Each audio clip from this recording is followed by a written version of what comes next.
Welcome students. This is our second video. In our first video we have seen question number 1 and 2 of textbook exercise for the chapter gravitation. So those who have not seen our first video, please go through it so as to see the exercise for question 1 and 2. Also we have seen the formulas that you need to memorize it. Let's see further. Now question second D. A stone is thrown vertically upwards with initial velocity which is u and it reaches a maximum height h before it starts coming down. So we have to show that the time taken to go up is same as the time taken to come down. Let u be the initial velocity and v final velocity will be 0 because the stone moves upward and then it becomes 0 at the maximum height and then it starts coming down. So using the kinematic equation v is equal to u plus gt, substituting the value of v, which is final velocity 0, is equal to u minus gt. Why minus? I already explained in my first video. When object is moving against the direction of gravitational pull, then this g is taken as negative. Otherwise it is positive. So 0 is equal to u minus gt. So we get u is equal to gt. This gt minus gt goes on this side, so it becomes plus, and from this g goes here, so multiplication becomes division, so t is equal to u upon g. Now using the another equation of motion, s is equal to ut plus half gt square or h is equal to ut plus half gt square, and substituting for t from this, t is equal to u upon g.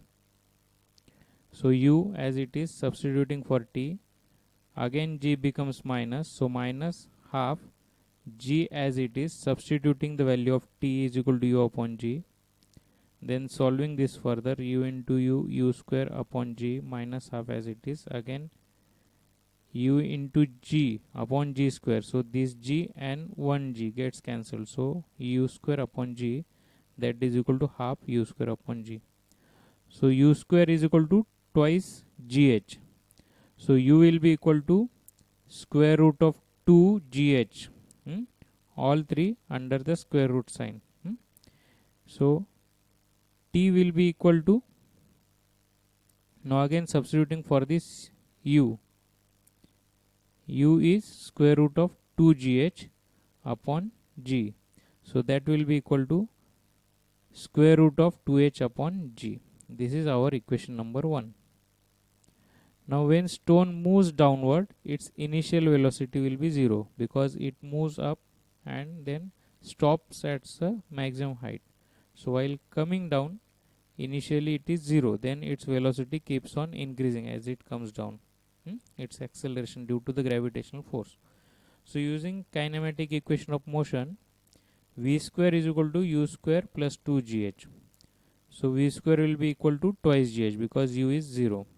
Then v is square root of 2gh and v is equal to u plus at. That means t will be equal to v minus u. This u will be on this side and a will go as division. So that will be equal to v upon g because u is 0. Now what is v? V already we got, it is square root of 2gh. So substituting for this v, which is square root of 2gh upon this g. So we get one single g will get cancelled because this square root of g is g raised to 1 upon 2 and this g is raised to 1. So 1 minus 1 upon 2 will be g raised to 1 upon 2. That means this also will go under square root sign. So it is square root of 2h upon g. So from equation 1 and 2, time needed to go up is equal to the time needed to come down. This is proved. Question number 2e. If the value of g is doubled, it will become 2 times more difficult to pull a heavy object along the floor. Why? So we know force is mass into acceleration. So to move an object on a floor, an unbalanced force needs to be applied on the object. So let m be the mass of the object to be moved on floor. The force needed to move the object is given by mass into acceleration. Here g is the gravitational acceleration because it is pulling down the object. If the gravitational pull becomes double, that is twice g, then f dash new force, that is f dash will be m into 2g. So f dash will be twice m into g, which is f, the earlier force. So naturally the new force is twice the earlier force. So 2 times force will be needed to move the object, as the force required is double. That means it becomes 2 times more difficult to move the object. Hence it is proved. Explain why the value of g is 0 at the center of the earth. So here one small picture I tried to draw. So as one moves down, so this complete portion of the earth which is contributing to the gravitational pull also becomes 0. So mass becomes 0. So naturally, so the value of g also becomes 0, because the value of g is given by the equation g is equal to capital G, which is gravitational constant, into mass, which is mass of the earth, divided by the r square, which is the radius of the earth or the distance of the object from the center. So this is what I have written. M is mass and r is the radius of the earth or the distance of the object from the center of the earth. So as we move toward the center of the earth, then the value of m decreases, that contributes to the gravitational pull, and at the center of the earth the value of m will become 0. So as one moves down, so this all portion which was here becomes 0. So naturally g is also becomes 0. So any one in product, in multiplication, if one is 0, naturally the product is going to be 0. So the value of g is 0. Now question number 4. Let the period of revolution of a planet at a distance r from star be t. So t is the period of revolution, r is the distance of the planet from star. So naturally we are going to see the Kepler's third law. What does Kepler's third law state? It said that the square of the period of revolution of a planet, if t is the period of revolution, then its square is directly proportional to the mean of the cube of the distance of the planet from the sun. So here r is the distance of the planet from the star and t is the period of revolution. So if prove that if the distance was doubled, so r becomes 2r, then the period of revolution will be square root under root 8 into t. So according to Kepler's law, t square is directly proportional to r cube. That is, t square is equal to k into r cube. This is our equation 1, where k is constant of proportionality. And when r becomes twice r, that means the distance is doubled. So again using the same equation, t2 square is equal to k into, instead of r, the distance is now 2r. So 2r cube. This is equation 2. So dividing equation 1 by 2, t square divided by t2 square. So this t square divided by t2 square is equal to k r cube. So this k r cube divided by this equation 2, k into 2r bracket cube. So this k and k will get cancelled. This r cube, and after this r comes out of the bracket, it becomes r cube, get cancelled. Only 1 upon 8 remains. So t2 square is equal to 8 into t square. So this 8 goes to this side, it gets multiplied with t square. So t2 will be taking the square root. T2 will be under root 8 into t. T square is t. And t2 square taking the square root is t2.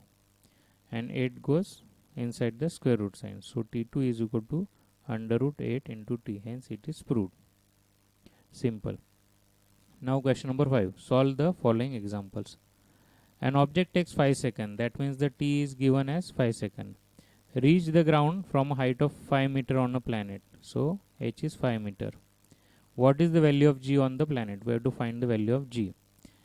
See, an object takes 5 seconds to reach the ground. That means it is released from a height. That means its initial velocity will be 0.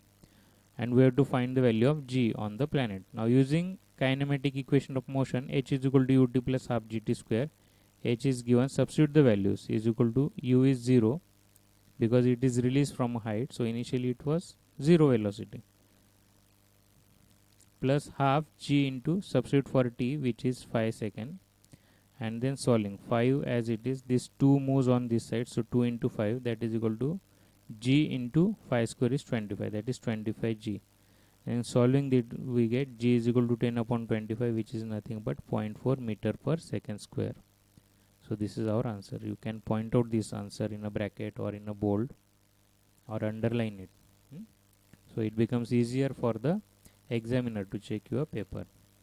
And remember, the units should be in the same SI system. Otherwise, you have to convert the unit and then solve. Now, question 5 B. The radius of planet A is half the radius of B, and if the mass of A is ma, what must be the mass of B such that the value of G on B is half that the value on A. Okay, so given that let R be the radius of planet A, and it is told that the radius of planet B is, that is R dash is twice the A, so it will be 2R, because here it is written A is half the B, that means B is double the A. Okay, so if A is R, then B will be 2R. Mass of A is given ma, we have to find the mass of B, and also it is given that the gravitational, the value of G on B is half of A. So value of G on B is G dash, which is half the G, if G is the gravitation on A, because here it is written, see, the value of G on B is half that of its value on A. So if value on A is G, then on B will be half the G. So now using G is equal to Gm upon R square. So mass will be equal to R square G upon G. This is the formula for universal law of gravitation. So you have to learn this formula. So now value of G on A is given as G is equal to G ma upon R square. Here mass of A we have considered, radius of A we have considered. So this is our equation 1, that is mass of A is given by R square G upon G. Now value of G on B is half of A, that is G dash is half G, and radius is double of A, so R dash is 2R. So substituting the value in equation 1, R becomes 2R and G becomes half G. So R dash square G dash upon G is equal to MB. So substituting the value, R dash is 2R, G dash is half G, we get, solving this, 2R square is 4R square half G divided by G, that is equal to this 2, this 4 divided by 2 becomes 2 R square G divided by G, that is equal to twice M A from equation 1, because this R square G upon G is equal to Ma. So this 2 into Ma, so that it becomes 2 Ma. So mass of B is equal to twice the mass of A, and that is our answer. This is what we have to find out. Hope it is clear to you. C. The mass and weight of an object on earth are 5 kg and 49 Newton. We have to find the values on moon, assuming that acceleration due to gravity on moon is 1/6 that of the earth. So given m is given 5 kg, weight is 49 Newton on earth. So find m and w on moon, whereas g on moon is 1/6 of the value on earth. As the mass is the amount of matter present, it is not going to change. So mass will be same on moon, that is 5 kg, and weight is nothing but the force. So that is equal to mass into gravitational force. And as mass will remain same, only g is 1/6. So naturally the weight will be 1/6 that of the weight on earth. So 49 divided by 6, that will give us the weight. So that is nothing but 49 divided by 6 is equal to 8.17 Newton. Clear? So answer is, you can write the answer in brackets, so it becomes easier for the examiner to check. An object is thrown vertically upwards, reaches a height of 500 meters. So h is given 500 meter. What was its initial velocity? So we have to find the value of initial velocity, which is u. How long will the object take to come down? We have to find the time, total time. Total time means the object will go up, that will be the time t, and same time it will need to come down. Assume g is given 10 meter per second square. So this is what I have written. Height is 500 meter, which is the maximum height it will reach. U we have to find, the time and the g value is given. So using kinematic equation of motion, v square is equal to u square plus 2gh. V will be 0 at maximum height, so v is equal to 0 is equal to u square, as the stone or the object is moving against the direction of gravitational pull, so g will be negative. So minus 2 into 10 into 500, value of g is 10, height is 500. So we get u square is 10,000. So taking the square root on both sides, u will be 100 meter per second. Now using again second equation, now v is equal to u plus 80. V is again 0, that is equal to u is 100, which we found in from the earlier equation, minus g into t, 10 into t. So solving this we get 10 t is equal to 100, that is t is equal to 100 upon 10. So t is equal to 10 second is the time needed for the object to reach the maximum height, and same time it will take to come down. So t will be 10 plus 10, that is 20 seconds. Clear? Now a ball falls off a table and reaches ground in 1 second, that is t is 1 second, and falls off a table, that means its initial velocity is 0. Assuming g is 10 meters, so g is given 10 meter per second. Calculate its speed on reaching the ground. So v we have to calculate, and the height of the table, and h. So v and h we have to find. Again using equations, v is equal to u plus gt, v is equal to u is initial velocity, which is 0. Moving, the ball is moving in the direction of the gravitational pull, so plus sign will remain. G is 10 into t is 1 second, so we get v is equal to 10 meter per second. And using the equation h is equal to ut plus half gt square, h is equal to, substituting for u is 0, so this complete ut becomes 0, so half as it is, into g is 10 into t is 1, so 1 square. Solving this we get h is 5 meter. Write down the answer in a bracket. Masses of Earth and Moon are given 6 into 10 raised to 24 and 7.4 into 10 raised to 22 kg. Distance between them, that is r, is given 3.84 into 10 raised to 5 kilometers. See, this is in kg, this is in kilometer, so we have to convert this in SI system, that is meter. So 1 kilometer is 1000 meter, that is we have to multiply by 10 raised to 3. So 10 raised to 5 will become 10 raised to 8. Calculate the gravitational force. So we have to find the F. So we know F is equal to g m1 m2 upon r square. See this formula, you have to write down. This is Newton's universal law of gravitation, whereas the value of g is given. So write down whatever is given. Given is m1 and m2. Then g is given and r is given. We have to find the F. So write the formula. F is equal to g m1 m2 upon r square. Substitute the values for g 6.7 into 10 raised to minus 11, m1 is 6 into 10 raised to 24, m2 is 7.4 into 10 raised to 22, and divide by r is 3.84 into 10 raised to 8. See, I have converted this kilometer to meter by multiplying in by 1000, that is 10 raised to 3. So 10 raised to 5 into 10 raised to 3, that is a raised to m into a raised to n is a raised to m plus n, that is 10 raised to 5 plus 3, which is 10 raised to 8.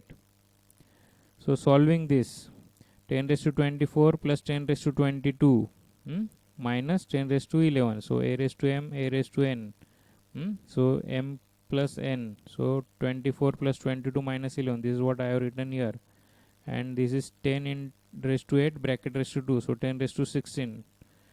So a raised to m upon a raised to n is a raised to m minus n. So this 16 will become minus here. So solving this we get 20 into 10 raised to 19 Newton, which you can write as 2 into 10 raised to 20 Newton. So hope it is clear. This is the last question and very similar to the earlier one. Only thing is here you have to find m2. So just change this formula slightly. F is given, G is given, m1 is given, R is given. You have to find the value of m2. So m2 will become F. This r square goes to this side, f into r square divided by g m1. Then substitute the values and get the answer. Hope it is clear. Also, those who have not seen the earlier video, part 1, please see this video so that you can see the answers for question number 1 and 2. and kindly subscribe our channel and also press the bell icon so that you get notifications of next videos. And if you have any doubt, please send the comment. We'll try to answer your questions. Hope you like this video. Watch our other videos as well. Thank you. Bye.